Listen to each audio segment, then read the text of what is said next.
सामना पहिला, पण वडिलांचा श्वास शेवटचा.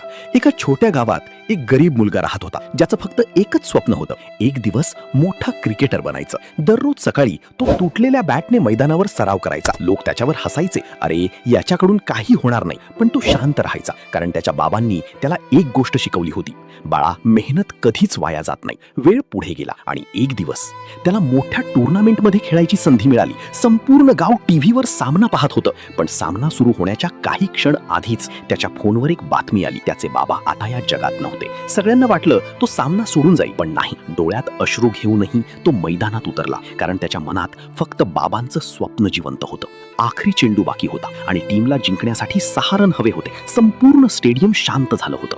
गोलंदाजाने चेंडू टाकला आणि त्याने पूर्ण ताकदीने बॅट फिरवली. क्षणातच चेंडू थेट स्टेडियमच्या बाहेर जाऊन पडला. सगळे आनंदाने ओरडू लागले, पण तो मात्र आकाशाकडे पाहत हळूच रडत म्हणाला, बाबा, ही जीत फक्त तुमच्यासाठी. कधी कधी सर्वात मोठे खेळाडू तेच असतात, जे स्वतःचं दुःख लपवूनही आपली स्वप्न पूर्ण करतात.